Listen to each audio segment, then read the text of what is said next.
Hey, this is John. I have a question for you. Do you know how many ways you can repurpose your event content? That's a good question, John. I think we're going to talk about that in this episode. Awesome. Welcome to RizPod episode 12. I am Marissa Kelly's co-host, John Harris. Oh And my with God, you are an integral part, and I wouldn't do this without you. So thank you for being here. We were talking about how to name this episode because it's really just all about content. But in order to talk about it and be about it, we want to get into why we should talk about the content that you can get from a virtual event. So, first, purpose and type. yeah, breaking it down, like how do we want to use this stuff? Like what are we going to use it for? Number one Mm-hmm. thing I want to use it for sometimes is just SEO, right? Yes, How do I turn my event into SEO? I think a lot of people miss the mark when they're being bombarded by consistent messages on social, whether they're on the new Threads app or they're, on Instagram, constantly seeing like fun videos, and they're not thinking about the long term purpose, which is SEO. So you can Right. generate tons of different content, but the purpose of you generating that is to make sure that you have some search engine optimization. So, what are the ways that we can help the SEO from from a virtual event? Right. Well, one would be blog content, right? So Most simple setting way. yourself up for crawlers, right? Mm-hmm. And just for search. Um, and then what do you think? And so these days you don't even have to write that blog content, Yes. essentially, right? Yeah, and people like me who also dabble in all of this all the time have developed a different process of getting your virtual event into some sort of blog. But most people will not think of that as something that is the basis of the content to produce once you're done with your event. I think it's an old school way. Blog content. Oh, I gotta write a blog about this event now. Well, you don't have to. You can utilize a tool, which we'll go over in the second part of the podcast. But yeah, blog content is the most simple way to recap your conversation, and whether you have AI or a human editing that blog, you can definitely put it on your website, or there's social ways to do that as well. Right. Yeah. Next way to increase your SEO is obviously backlinks. Those are still a thing. So getting as Yes. many links to your site as possible. So that could just be from posting on social and linking to it, or by getting other people to be maybe they're guest blogging about Mhm. maybe you're guest blogging on their blog about your event, right? Yeah. Um, Blogging about blogging, blogging. No, I think also there's like a home base. Like, let's say you've had your event, you've had all these speakers, or you have like multiple participants. Now, someone wants to share that because they were present for that virtual event. Now they want to share it to their audience. They want to keep generating buzz about the event. Some type of home base for it, whether that's its own website or it's a blog from the main event sponsor or something like that. There's different ways to uh, where that blog can live. right. Yeah. Mm-hmm. And then another way to increase SEO in general is increasing your site traffic. And one way you Mm-hmm. can do that is for if you're hosting replays, try to host your replays like only on your site instead of having them maybe on video on like YouTube and on Vimeo and a ton of other places. Just have Right. it exclusively on your site. So if people want to show up and watch, they show up and they're there, and then they're there for a long time, Right. right? Which makes Google think that your website is better because it is, Yes, right? it is. Yeah. Yeah, I think from most people, they're like, well, it's on YouTube. You can find it on YouTube. But in YouTube, you can't have all the extra stuff like contact page, a donate page if it's a nonprofit event, sign up for next year's event, sign up for next quarter's event. There's a lot of different ways that you can't really. You could put those links in your description in the YouTube, but you can't do that very effectively, because someone might just click on another video on YouTube and then Yeah, you've then they're lost your gone. viewer. Yeah. Gone. Bye. Bye. Next thing you could be, I think, and one of the biggest things to use it for is awareness, right? Yeah. Just like regular content that you're kind of putting out in little tiny morsels over time, couple posts a week, for example, or bigger things. So like that'd be social media posts, right? Or bigger things like turning that into podcast content. I know a lot of podcasts that have like regular podcast formats. But then they also, when they do events a couple times a year, they also kind of turn those into like special episodes. Yeah, I think it's a good way to reduce the overwhelm when someone talks about starting a podcast, because it is very much a big lift sometimes when you're creating something new. You have to figure out the process, how we're going to repurpose it. But like, if you're really thinking about how this event aligns with everything related to your business or your mission or vision, like, you can put a short podcast out that lives on your website and doesn't and actually, I mean, I don't know about you, but like, other people learn by either listening or watching things. So you kind of have to think about those people. Like, you're not just putting a video out and hope that everyone watches it. Like, not everyone has that time span to do it. So having an audio version of your event would also help. And it doesn't have to be the whole thing. Maybe have someone edit it where it has like the highlights that like would be beneficial to your audience. Right. And then other thing would be newsletter content, which can basically be essentially repurposed blog content, right? Yes. In the beginning. Just a good way. Thinking about that, it can be a little overwhelming. I mean, like, we just named off so many different ways to repurpose, but don't worry, because we're going to talk about the tools that you can actually utilize and get all this content. But yeah, newsletter, it's the old school way. Again, having you It's have still one of the most effective. Yes, because you have if you're generating people to sign up for your newsletter, whether they come to your website on a whim or, they hear about some project you're working on, you're always going to be able to have their email address, and you can publicize your event after the fact. You can publicize your next year's event. I know I've gotten FOMO from seeing an event on a newsletter, and I realize I can't make it because, they put it out like two days before it's supposed to happen. Well, that doesn't always work with everyone's schedule, but it's good to have at least put it in your newsletter, because you never know who's going to see that. Right. Especially if you're always starving for content, is a good source, right? For sure. Another one, earned media content. So like, if you can use your event as something to attract just articles from different people, definitely a way that you can repurpose some of that content if you have that available for them. If you have transcripts and more available for them, then you're making that reporter's job easier, right? If you can send them all the assets, it's a lot easier for them to actually get that moving, and more likely that you're going to get that article than if you just kind of dial them up and say, can you write an article on me? Right, exactly. You got to give people the tools to make it easier for them, because they're going to move on to the next person if it takes too much work. Right. Yeah, I would say that that's a good let's say you don't have a business purpose. You're on a podcast or you're part of a virtual event, but it doesn't necessarily fit your existing business model.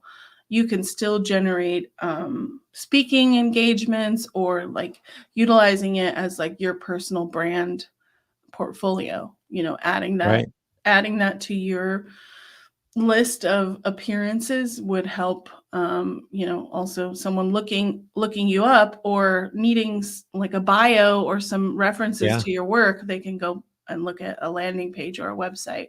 Yeah, that's a good one I hadn't thought of. I'd only thought of this from like the business perspective, but as just like an individual speaker, that actually makes a ton of sense. I just recently hosted a panel, and I had asked for the bios from the speakers because, I could Google them, but, sometimes people don't update them.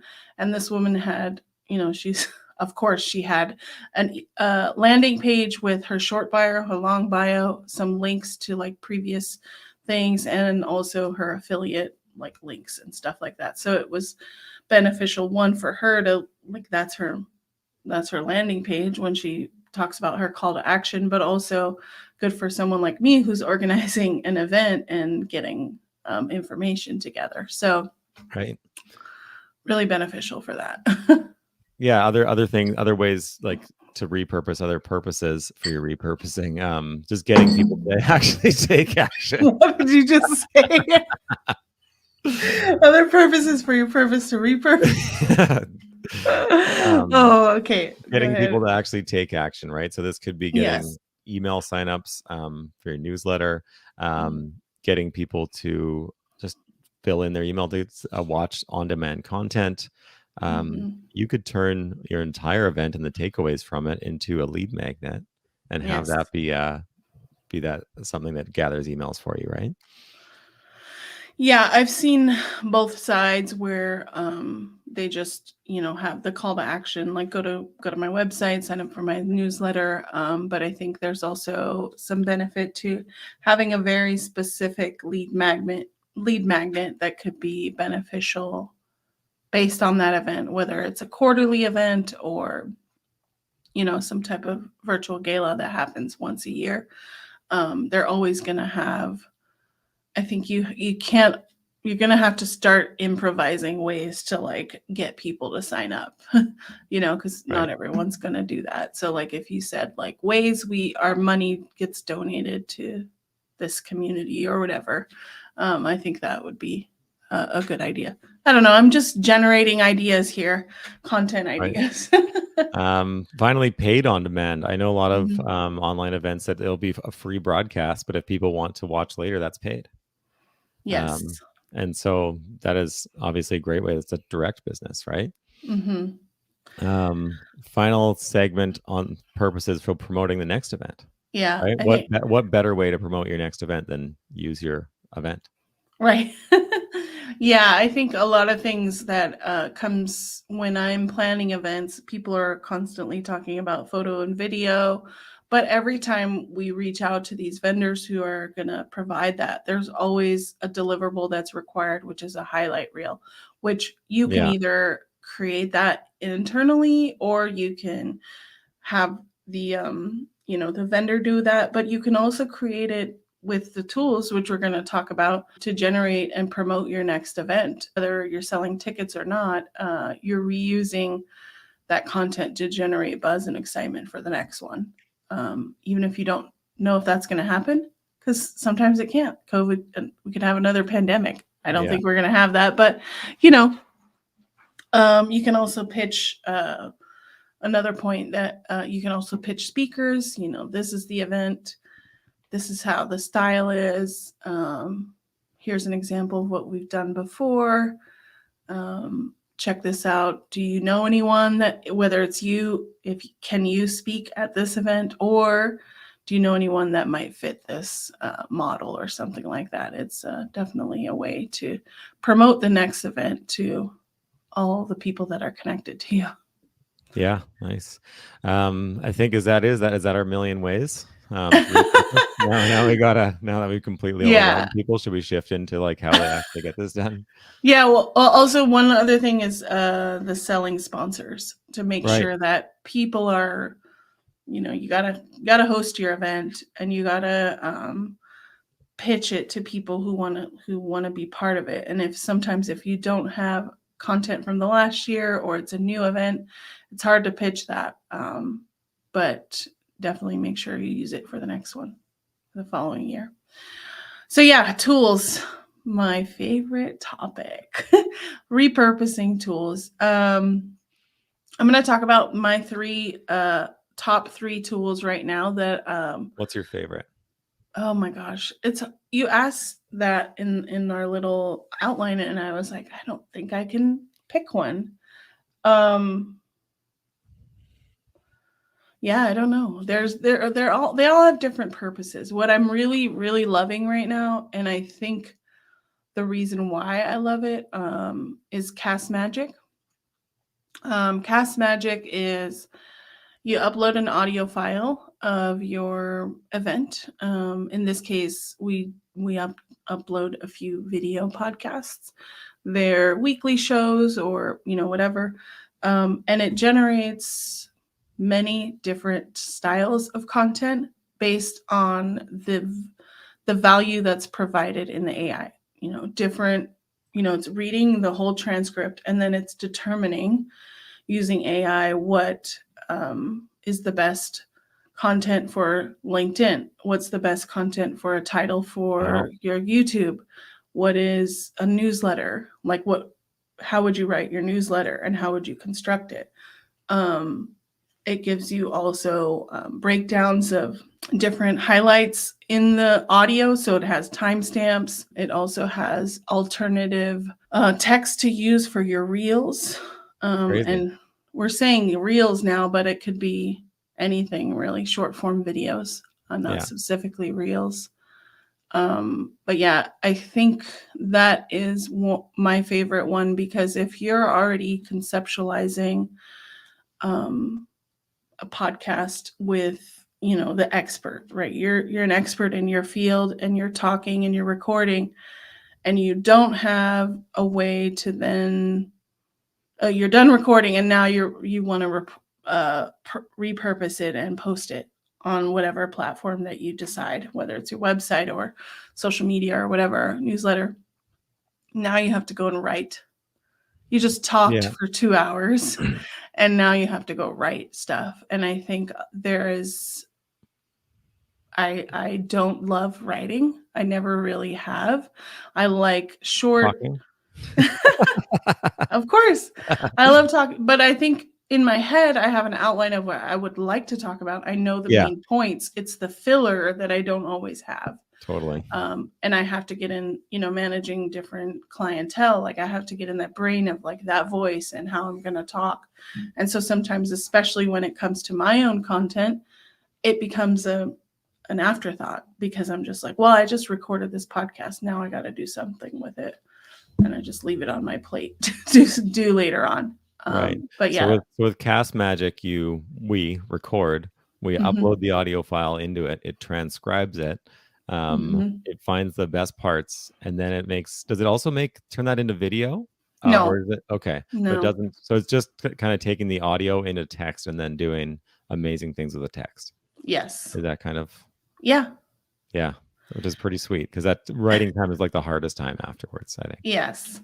Yeah. As a collaborative project here, we're building the run of show or the outline, and it's like little snippets because we're the experts, right? But like we're not writing a blog that makes sense with all the filler, like I said. So it's good to have that stuff to kind of trigger your creativity and use it yourself or utilize a team, which we'll talk about in a little bit. Nice. Next tool. My next favorite one is Momento. They just went live on Product Hunt, so they're new. I'm upvoting them. It's momento.fm. Viral shorts in seconds. So basically you upload your video and it creates, similar to like the AI tool with Cast Magic, it'll pull out important parts of your video. So you want to upload the full video, not just your short form video that you created or edited.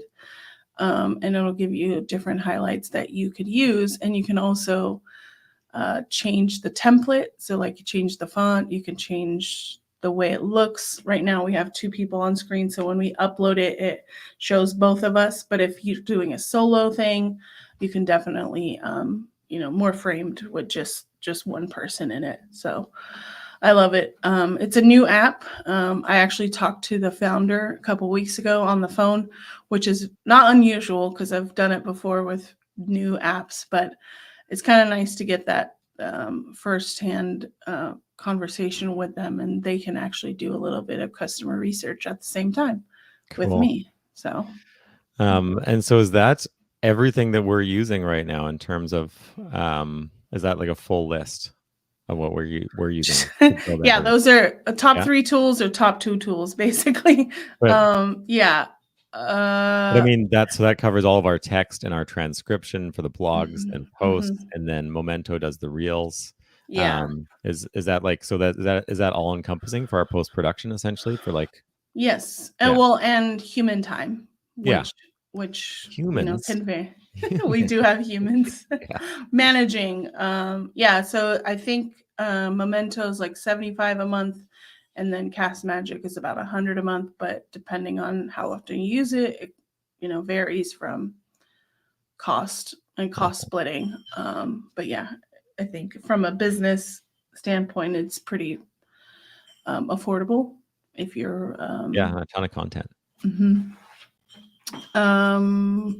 Yeah, and I think the other tool that I want to mention, and this is mainly for those people who are creating consistent educational based content, whether it's webinars or like a series of educational stuff, I would use some type of teaching platform, Teachable or Uscreen. You can always upload your content to that. Doesn't do all the fancy magic stuff, but there's a home base for all your content, and you can decide whether or not you want to make it paid, which I think is a good thing depending on your purpose and what you intend to do with your content after it's Right. live. Makes sense. And then should we talk about newsletter tools as well? I think that's Yes. kind of how we deliver a good chunk of it, right? So Yes. What's your favorite, John? I have barely touched newsletter tools, honestly. So I don't think me talking about my favorite would be kind of useless.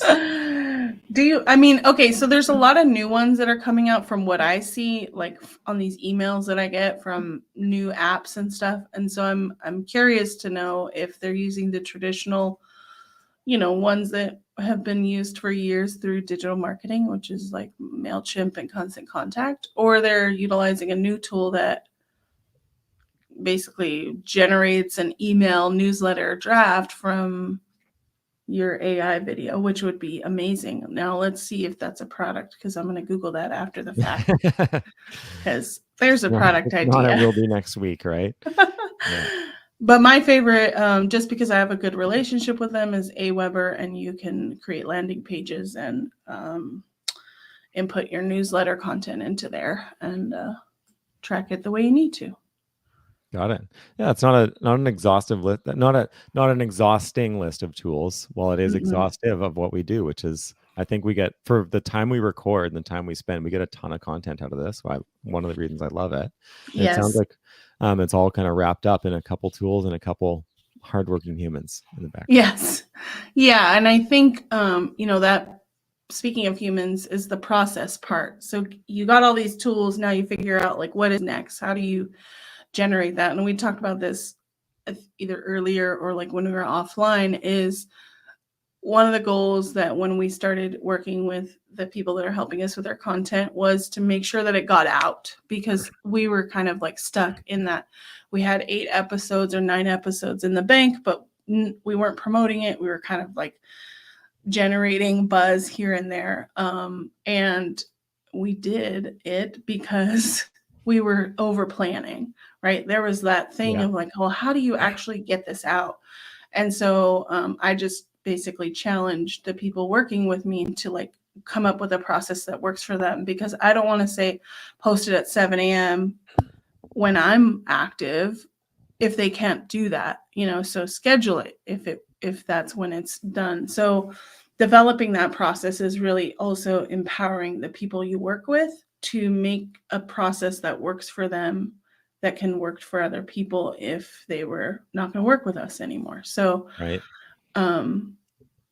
that I think is one of the main tips when if you are a solopreneur or a small business owner with a small team, just figure out who's going to manage it and then have a process that works for them Yeah. and align it with your goals. Then you're probably just going to not post enough and really want to be posting, because when you start posting, even if it's just stuff that you've spent a little bit of time thinking about what could be the right strategy, then you're going to learn, you're going to have some analytics, you're going to be able to know kind of like, okay, this is working, that's not working, and then you can start doing the next step, right?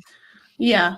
I think you hit the nail on the head with that one. It's like not there's not like a guidebook on like how to do this or like Yeah. how quickly to do it. So yeah, it's a good note. Another question to ask when it comes to processes is how to know what to share and how to choose highlights. Do you depend on AI in that sense? I think so. Um, I know. That's a tough one. Mhm, I really don't know how I would do it without a little bit of professional support and some mhm. AI. Uh, could find all the times that I make you laugh and turn your microphone off. And maybe those are the best parts. Um, Yeah, I mean, ooh, that's a tough one because it really just depends on, well, your business structure. If we're using an example of us, we don't know what to choose because we're hoping that it hits the right audience based on our existing goals, but we don't know what to choose because we don't know enough people have seen it yet. right. There's not Yeah. enough data. Yeah. So you just kind of have to But keep rolling. I guess that's one difference from our show. We're talking about what to do with events here on this Mhm. show. We're talking. Right. We're using our show right now as the guideline, which kind of doesn't actually make that much sense. What would Yeah. make more sense is like if you're hosting the event, you're at the event. You're going to kind of Yeah. know what those highlight moments are. Mhm. When was there the most applause, the most laughter? Right. Right. Those are going to be just make mental note, or is there somewhere on paper that those are going to be your highlight reels, and then just Right. point those out to whoever is making your highlight reels as the moments, right? Yeah, that's actually a really good point because I think when we talk about like a virtual event specifically, you need to have people that are part of the event host or the sponsor that's presenting the virtual event um, in the room, like in the virtual room, making notes or like guiding certain things like, oh, can you repeat that resource that was mentioned or something like that? Because we want to make sure that it was clear, if someone was talking over that person or whatever, this will help guide the content later on. And not always can the producer remember to tell the speaker to do that when they're producing the event. So I've had 2 or 3 people in the room at most virtual events just for oversight and like a Wow. content manager. Yeah. Sometimes, just to make sure that they're hitting all the points that were listed in the outline and in the run of show. So Yeah. Any other major points to share on process before we wrap this one up? yeah, I think what kind of people should you hire to get this done? Yeah. So, like I said, when we're talking about people that are helping you on your team, specifically virtual assistants that are not that are more innovative and creative in their process, because there's a virtual assistant that will just do what you say because you've already had that process in your head, or there'll Yeah. be a virtual assistant that will know and understand your goals and create a process that works aligned with that. So Yeah. knowing the difference between the two, I think, is important to whoever's on your team. And I say virtual assistant, but it could be a team member, it could be a marketing team, it could be anyone really that's in charge of um, doing the things after the fact and can wrangle your ideas Fair. into a post-event project, so to say. Got it. Okay. Well, nobody was counting, but we're gonna have to go through, and maybe that can be part of our event repurposing for this show on repurposing. Is Yes. breaking this up. We'll break it up into 27 different pieces. Okay. I like the 27, 21. Yeah. I think it's just innovative ways to repurpose your event, why you should, and talk a little bit about the processes to do that. So, if you are listening to our podcast and want to learn more about myself and John, go to rizpod.live and we'll see you next time. Thanks for watching Resilient Events, where co-hosts Marissa and John provide overwhelmed entrepreneurs with a comprehensive strategy for using podcasts, live streams, and events to establish expertise in any industry. With real-life examples and events expertise, they'll help you finish planning and start doing. only on the 100 TV network. Visit rizpod.live for show extras and freebies.